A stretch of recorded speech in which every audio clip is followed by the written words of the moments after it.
Now at 4, new developments in the violent attack that killed a 73-year-old man in North Philadelphia.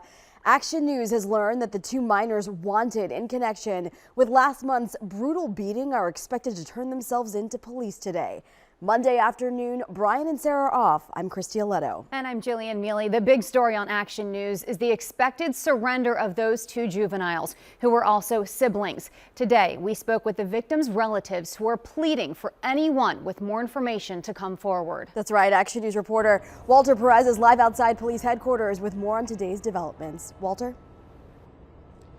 That's right, Christy and Jillian. Police officials tell us a lot of tip calls came in after they released that surveillance video last week, and police have actually spoken with several of the families of the young people involved in this case, so this investigation is moving in the right direction. Meanwhile, today, as you mentioned, we did sit down to speak with one of the victim's sisters. Elsie Stevens says news of the impending surrender of two of the people allegedly involved in the deadly attack against her brother comes as she still struggles with comprehending what happened. When my parents died, I raised my brothers and sisters, and it's so sad.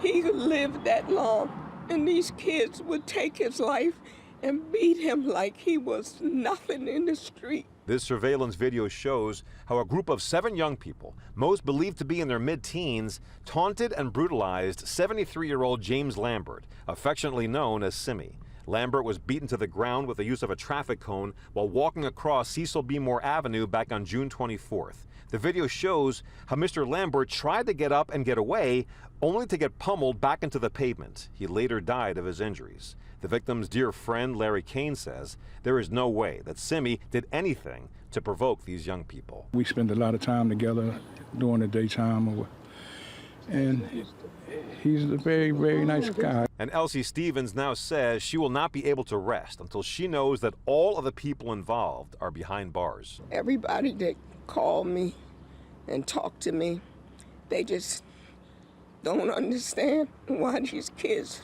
would do what they're doing. I can't do it. And Larry Kane has this message for the people responsible. For God's sakes, please stop harming people and turn yourself in.